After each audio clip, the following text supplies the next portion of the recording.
integral, integralidad, la armonía tiene que ser antropológica, sin reducir la persona solamente a la razón, solamente al corazón o solamente al hacer. Si no caemos en totalitarismos. Acá los gnósticos, acá los solamente sensitivos, allá los que solo sirven para trabajar y nada más. Y, por Dios santo, en cualquier reduccionismo que nos pongan, nos quitan la grandeza y la riqueza que somos cada uno de nosotros. De nuevo, Conferencia Episcopal Argentina, Educación y Proyecto de Vida, año 1985, ninguno de nosotros había nacido y ya los obispos argentinos decían esto. Ríense, si no, no hago más broma, Yo tenía 3 años. Si no se ríen, no hago más broma, Educación y Proyecto de Vida. Miren la definición de persona que da este documento hermoso de nuestros obispos. Unidad. Persona es... Partamos de ahí. Unidad. Bio, psíquico, espiritual. Una presencia consciente y creadora del mundo, confiada a su libertad y responsabilidad en medio de otras personas con las que no solo debe convivir, sino autoconstruirse mediante la interacción con ellas, respondiendo así al llamado de una vocación trascendente. ¿Qué les parece? Una bomba esta definición de persona. Unidad bio, psíquico, espiritual, una presencia consciente y creadora del mundo, que ha sido confiada a su propia libertad, que tiene capacidades para construirse, autoconstruirse en relación con los demás, no solos, pero respondiendo también al llamado de una vocación trascendente. Cuando hablamos de educación en la sexualidad, cuando hablamos de educación en el amor, cuando hablamos de proyecto de vida, hay que tener en cuenta esto. Hay libertades delante de nosotros, hay presencias conscientes y creadoras a las que nosotros tenemos que orientar para que del mejor modo puedan responder también al llamado de la vocación trascendente, interactuando y enriqueciéndonos entre nosotros. Otro documento muy lindo de nuestros obispos argentinos del año 2009-2010, fue después de Aparecida, pero no me acuerdo bien la fecha, un documento sobre la realidad de las adicciones. El documento se llama La droga, sinónimo de muerte. Ese documento yo lo he usado muchísimo, no lo cité hoy, muchísimo en educación. ¿Saben por qué? Porque ese documento tiene una frase donde dice: en la Argentina que queremos, nadie sobra. Nadie sobra. Yo, recorriendo los colegios, le decía a los docentes, en nuestras aulas, ¿entienden, no? Nadie sobra, nadie está de más.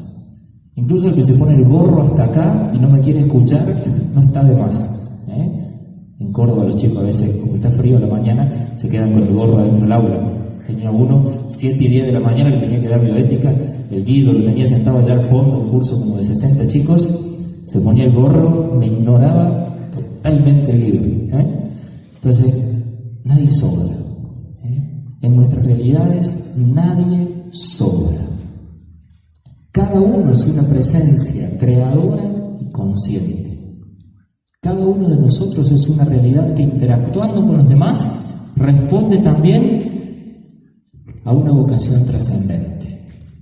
Esta realidad, persona, viene definida desde toda la tradición occidental clásica como unidad sustancial de cuerpo y alma.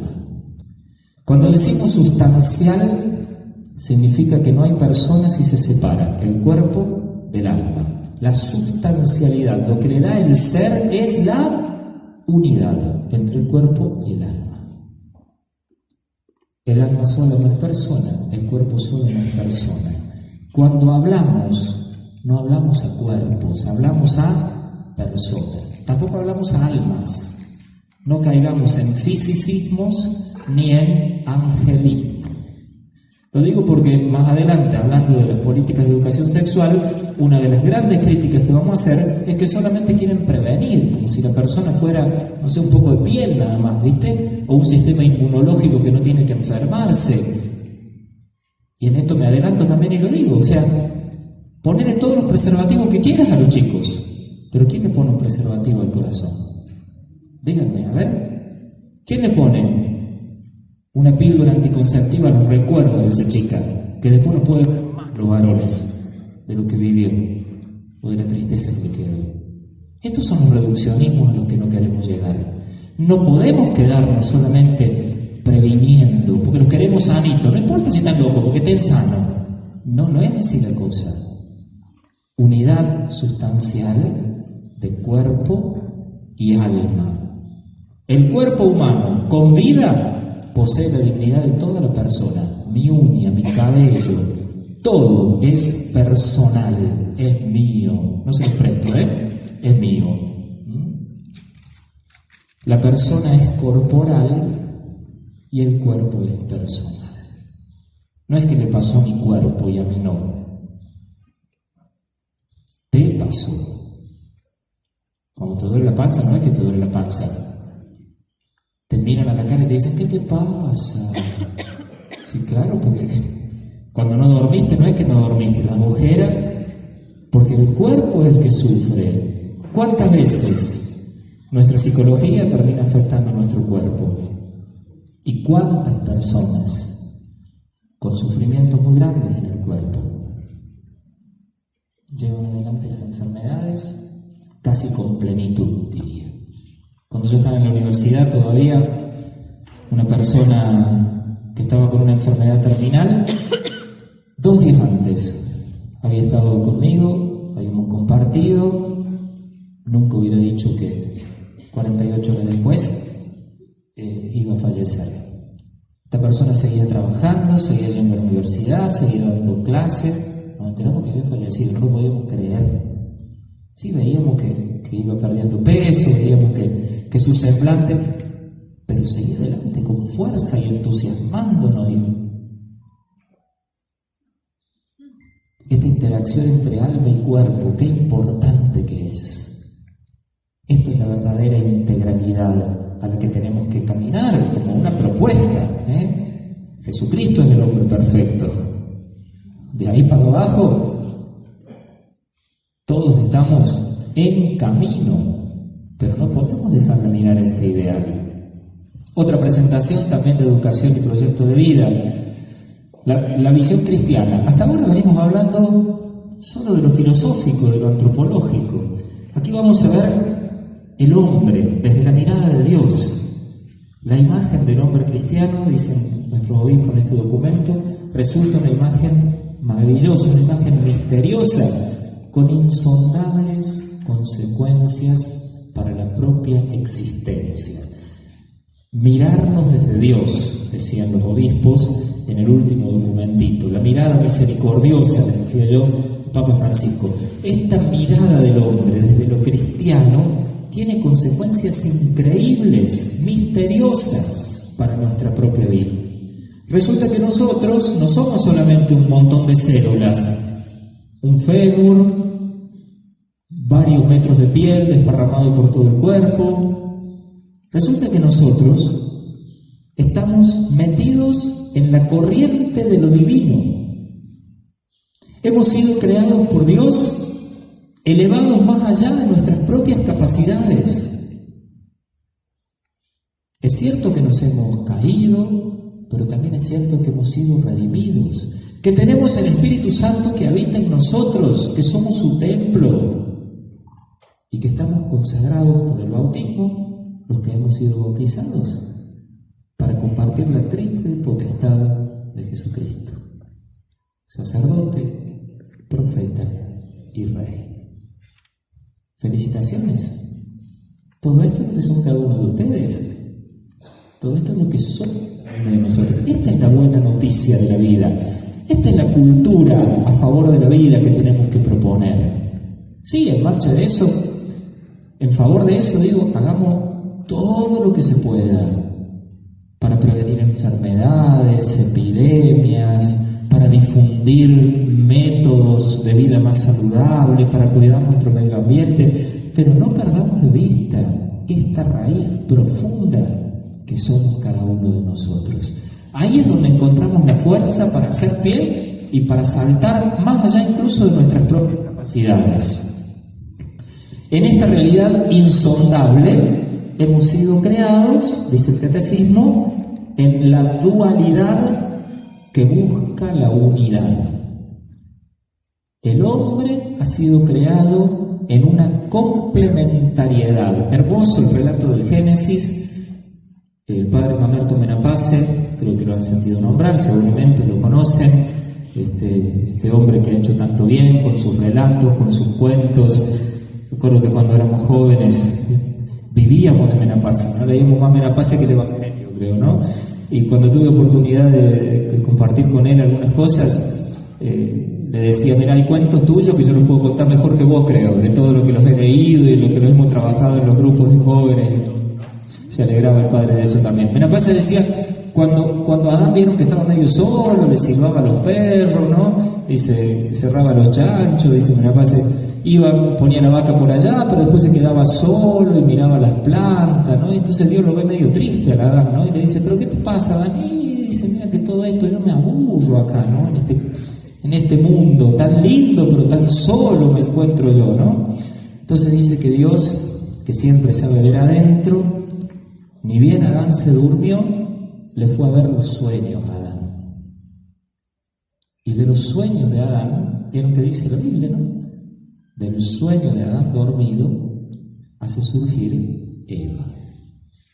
Y ahí cuando se despierta el Adán dice, ¡guau! ¡Esta sí! Que es carne de mis carnes y hueso de mis huesos, va a decir el padre Menapace, ¿no? O sea, la reciprocidad no es una carga, es un sueño, es un don que seamos distintos. Yo veo a algunos que se ríen tan contentos, ¿no? Sí, realmente, es que es así, es una gracia de Dios. Es una gracia. Mira si fueran todos barbudos como yo. No da eso, no. Pero claro que sí, ahí está el regalo del encuentro. En la sexualidad radican las características que nos constituyen a las personas como varones y mujeres. En todos los planos, en el plano biológico, en el psicológico, en el cultural, en el moral, es el eje de la evolución individual y de la inserción en la sociedad. Lo leo porque son definiciones que hay que decirlas textualmente, ¿no? Los sexos son complementarios, iguales y distintos al mismo tiempo, no idénticos, pero sí iguales en la dignidad personal, semejantes para entenderse y recíprocos para complementarse. La primera frase es una frase sobre la que se puede trabajar muchísimo, porque cuando hablamos de sexualidad, generalmente nos detenemos en los aspectos exteriores de la sexualidad, mientras que la sexualidad es la fuente de nuestra identidad. En la sexualidad radican las notas características esenciales que nos hacen ser quien soy. La definición que sigue, fíjense qué importante. Esa definición es del año 1975. Orientaciones educativas sobre el amor humano. Sexualidad, elemento básico de la personalidad. Un modo propio de ser, de manifestarse, de expresarse, de comunicarse, de sentir, de expresar y de vivir el amor humano. Pero si da ganas de aplaudir esta definición, ¿no? Es increíble. Es un elemento básico de la personalidad. Es un modo propio de ser, no es algo que tengo, algo que hago, algo que finjo, algo que intento. Soy. Esta es la sexualidad. Con lo cual las consecuencias, si empezamos a sacar consecuencias, ni hablar, ¿no? Si es un elemento básico de la personalidad, en estas sexualidades que hoy, no sé, tanta confusión existe, imaginemos las confusiones en las personalidades, porque es así, hay una conexión directa. ¿Y cómo influye esto también? En el modo propio de vivir. No vivimos bien de esta manera. No transmitimos a los demás, sobre todo a los más chicos, a los más jóvenes, a los niños, las ganas de vivir, ser, las ganas de ser varón, las ganas de ser mujer, las ganas de ser pareja, las ganas de tener familia, las ganas de transmitirle a los otros eso. Porque al estar heridos, confundidos, lastimados, desorientados, este modo propio de ser, lamentablemente nos empobrece en lugar de ser la fuente de riqueza para nosotros y las futuras generaciones. La leo de nuevo, es una definición insustituible y necesaria para poder poner la base común sobre la que queremos trabajar. La sexualidad es el elemento básico de la personalidad, un modo propio de ser, de expresarse, de manifestarse, de comunicarse con los otros, de sentir, de expresar y de vivir el amor humano. Todo esto es una buena noticia, ya está dicho, pero aquí hay textos donde podemos encontrar palabras muy hermosas para expresarlo. Siendo buena noticia, el mensaje de la Iglesia sobre la vida y la sexualidad nunca va contra, sino siempre a favor de todo lo humano, de todas las mujeres, de todos los varones. No busca sino promover una vida más plenamente humana. Anunciar esta buena noticia es para la Iglesia una exigencia de su ser y de su misión. Es el aporte que nos sentimos urgidos a ofrecer en este momento de la historia en el que, en el umbral del tercer milenio, año 2000, esta declaración, se nos presenta el renovado desafío de poner las bases de un auténtico humanismo. Despertémonos, muchachos, porque parece que también nos está yendo, ¿no? Pero aquí es donde está la cosa, ¿no? Como buena noticia, esta es la piedra que queremos poner en la base de todo lo que vamos a construir después. Y la Iglesia lo siente como una misión. Estamos llamados a convertirnos en misioneros de la vida, en testigos de esta realidad maravillosa, luminosa, envolvente, integradora, no para algunos, para todos. La vida como venga, dicen en la familia grande Hogar de Cristo, esta asociación que ya lleva varios años en Argentina y que se va difundiendo con casas por todo el país. La vida como venga. ¿Cuál es la primera pregunta? ¿Cuál es tu dolor? ¿Cuál es tu dolor? Desde ahí nos conectamos. Si te estás drogando, si abortaste, si te escapaste de tu casa, si hace años que estás durmiendo en la calle, seguro que hay un dolor de base. Aquí juntos podemos manifestarnos tal como somos, dice un programa terapéutico de una comunidad de rehabilitación de adictos. No lo dice en ese currículum que se leyó. Durante 10 años fui también operador terapéutico, del 2001 al 2011, en la recuperación de chicos y chicas, y no tan chicos y no tan chicas, de personas con adicciones. Aquí juntos podemos mostrarnos tal como somos, no como el gigante de los sueños ni como el enano de los miedos. Porque todos tenemos ese gigante y ese enano adentro, ¿no? Cuando aparece el gigante nos llevamos puesto el mundo. Cuando aparece el enano nos metemos bajo la cama. ¿Y cuándo sos vos mismo? Entonces cuando no tenemos herramientas, nos empastillamos, nos tomamos varias botellas, ¿sí?, para no ser el enano y para manejar el gigante. Así no funciona la cosa, ¿no? Aquí juntos podemos mostrarnos tal cual somos. La vida como venga. Vos tenés un dolor, yo también tengo el mío. Conectémonos desde el dolor. Desde ahí empezamos a caminar juntos, desde ahí nos entendemos. Aquí está el punto. Esta es nuestra buena noticia. Lo auténticamente humano, que construye y pone las bases de un auténtico humanismo.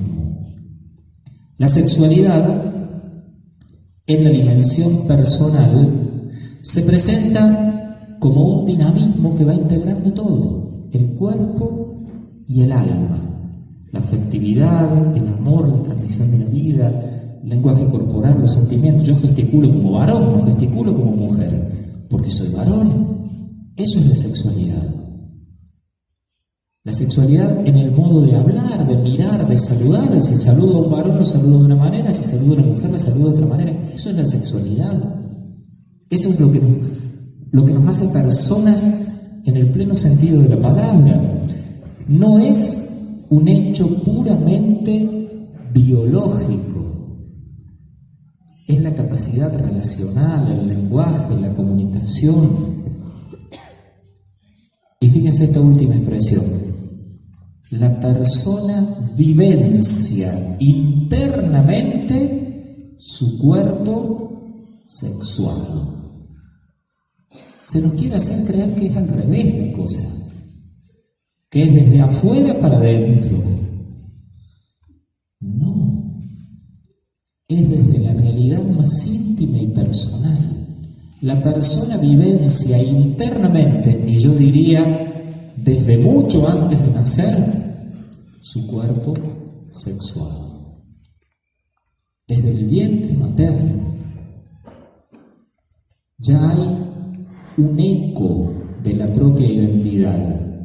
En lo biológico, por supuesto, en lo genético, en lo cromosómico, en lo genital, y que se va transmitiendo a medida que se van despertando las otras dimensiones de la persona humana, lo racional, lo afectivo, lo sentimental, lo psicológico. ¿Se entienden estas tres expresiones?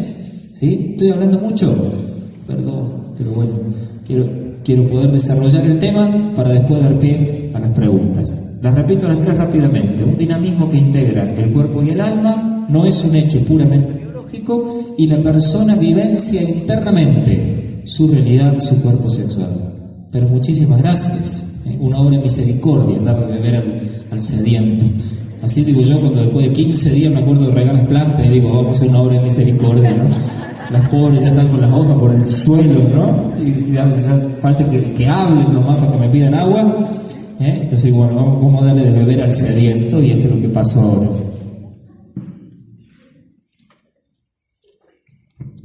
Fíjense qué lindo esto, ¿no?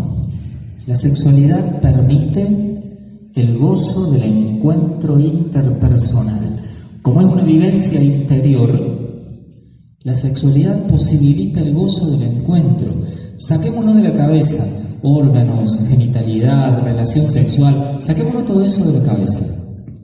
Vamos a este encuentro que tenemos aquí. Aquí estamos mediando como personas sexuadas. Es desde ahí desde donde nos comunicamos, donde nos presentamos, hablamos, ¿sí? Fíjense, la feminidad, la maternidad de una persona viene, me trae agua. A lo mejor a los varones no se nos ocurre. Esto es la sexualidad. En su dimensión afectiva, interior, se me vienen tantas ideas que voy sacando porque si no avanzo más. En su dimensión afectiva, la sexualidad permite el gozo del encuentro interpersonal.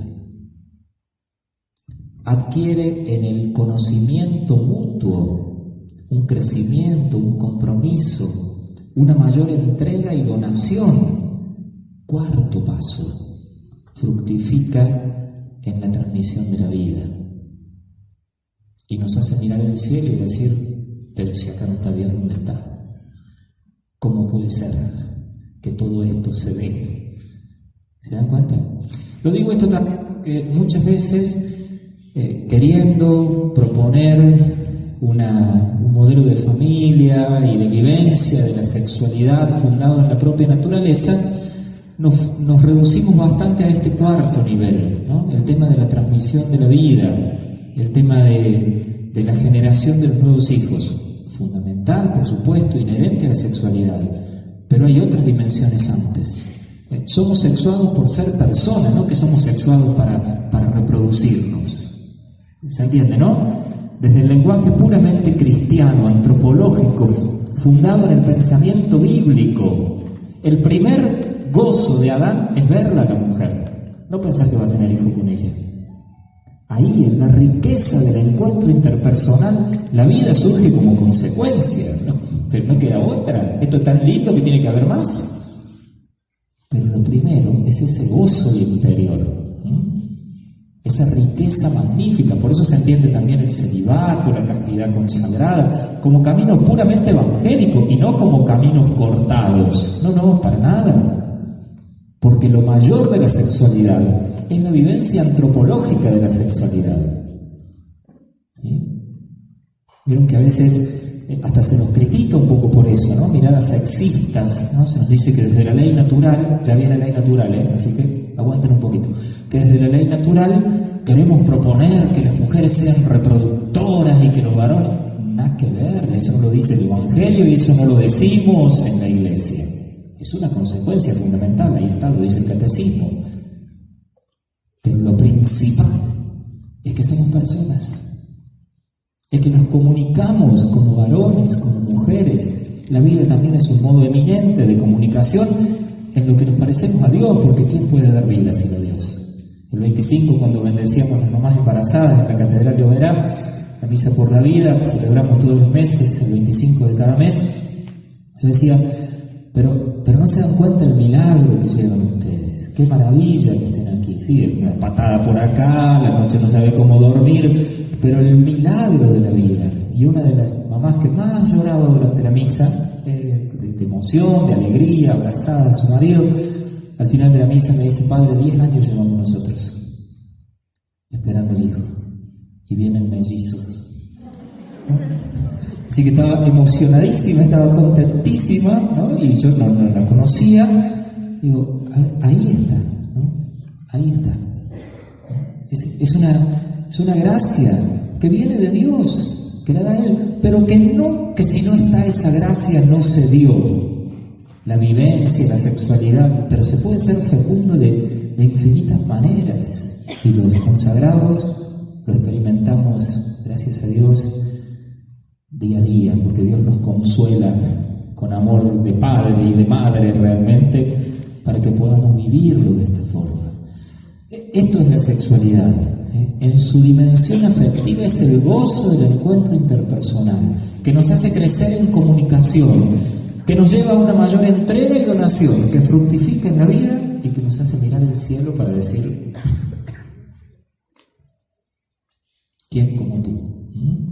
¿Quién como tú? Bueno, sexo, sexualidad, no es lo mismo.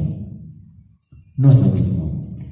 Cuando decimos sexo, nos centramos más bien en la parte biológica. Cuando decimos sexualidad, hablamos más de personalidad. Por eso el sexo se relaciona con los aspectos biológicos.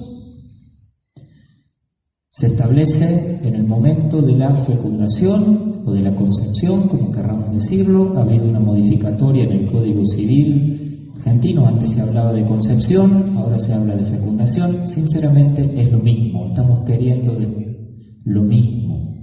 No nos quedemos tampoco con algunas cuestiones que nos llevan solo a discutir. Se está hablando del inicio de la vida, se establece el momento en que se unen el espermatozoide y el óvulo. Concepción decimos desde la fe, fecundación se dice desde la ciencia. Se ha tomado esta palabra, estamos hablando de lo mismo. Ese es el momento en que empieza una nueva identidad genética y cromosómica. La primer célula de nuestro cuerpo, que es la célula huevo cigoto, tiene sexo, porque hay un gen determinante que lo aporta el padre, lo aporta siempre el espermatozoide masculino, que establece la sexualidad del nuevo ser. Es el punto de partida para todo lo que viene después. La identidad y después la orientación. Miren qué palabritas van apareciendo. Tenemos un sexo biológico, tenemos una identidad sexuada, donde lo biológico se integra con lo psicológico y con lo afectivo, y luego viene una señora que se llama libertad, y que elige la orientación. Y no siempre es 2 más 2. En esta escala de crecimiento, de búsquedas, de plenitudes, de frustraciones, aquí es donde tenemos que ser también muy delicados, mirarnos con la mirada de Dios, tratarnos con misericordia, proponer los grandes ideales, como decía Benedicto, del Papa Juan Pablo II, proponer esa mirada luminosa, creativa, integradora y abrazar la vida como venga, donde nadie sobra, donde nadie queda afuera, donde hay lugar para todos, donde no te pregunto qué hiciste, te pregunto cuál es tu dolor. Y en esto la familia sabe y cómo. Se llevó 25 materias de 14 que tenía en la escuela, pero sigue siendo tu hijo, ¿y qué querés hacer? No va a repetir el año, va 2 para atrás todavía de todas las que se llevó, pero sigue siendo tu hijo, ¿y qué le vas a hacer? ¿O no?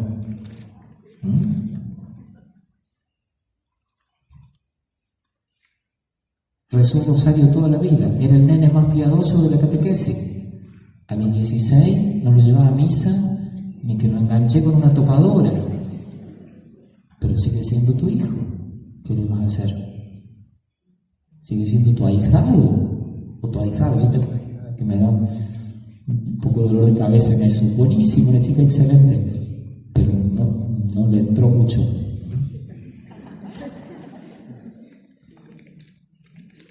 Yo sé que los valores están, que la vida está, pero bueno, situaciones que uno no puede llevar sí o sí. Y esto nos pasa en todas las dimensiones.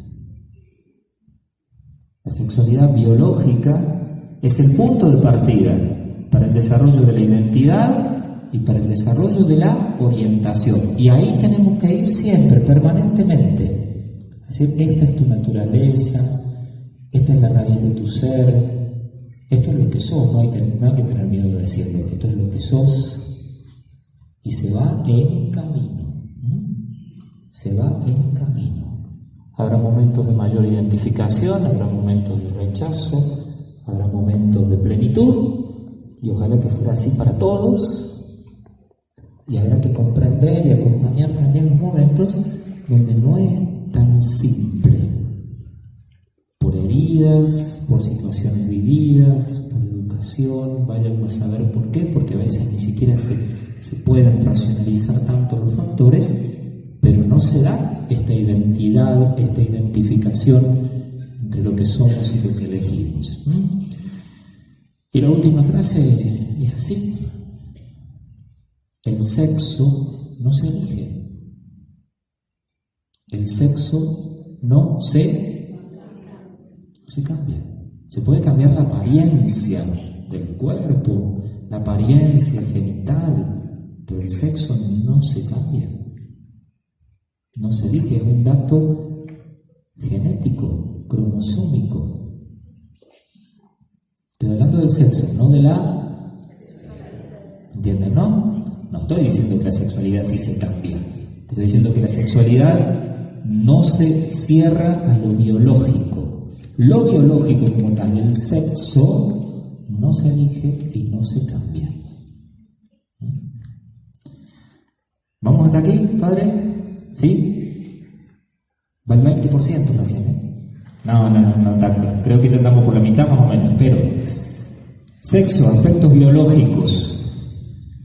Los aspectos biológicos de la sexualidad humana tienen un sentido muy diverso de lo que ocurre en el mundo animal.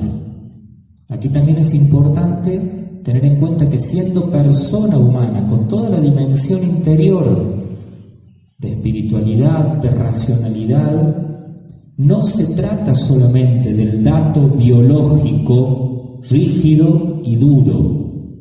¿De qué manera entonces aparece este significado interpersonal del sexo en la sexualidad propiamente humana? Primero, en cuanto que el sexo no es algo que tengo, sino algo que soy.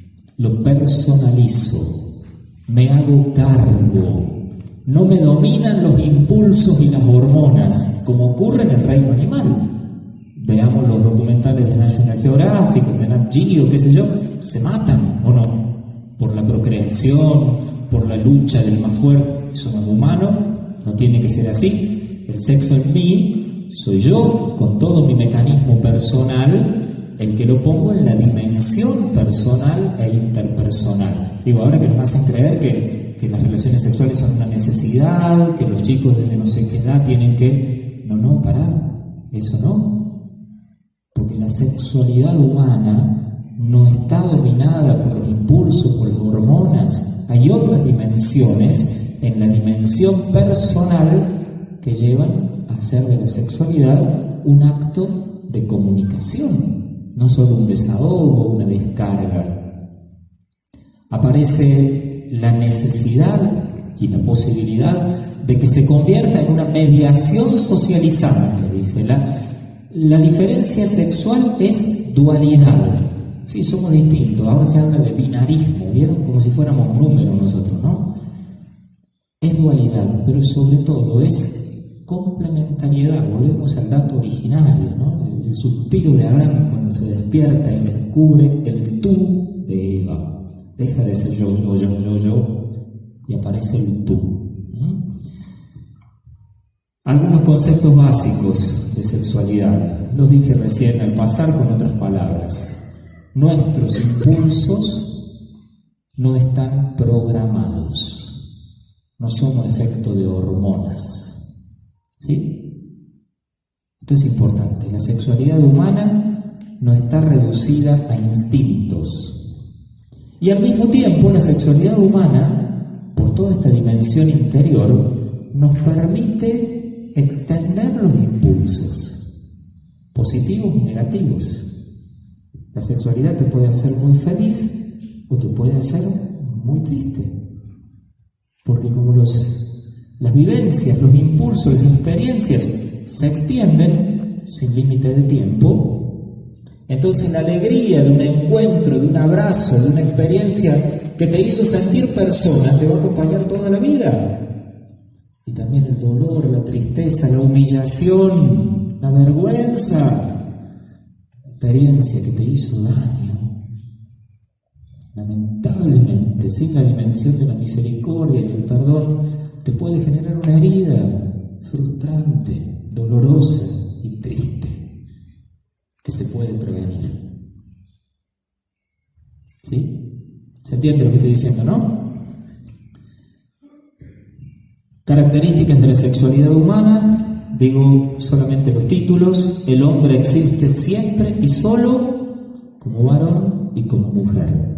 La diferencia es un hecho ineludible y no accidental, o sea, está en lo constitutivo del ser. Por ser un hecho ineludible, la tercera, que es la primera de aquí, impregna todos los aspectos de la persona.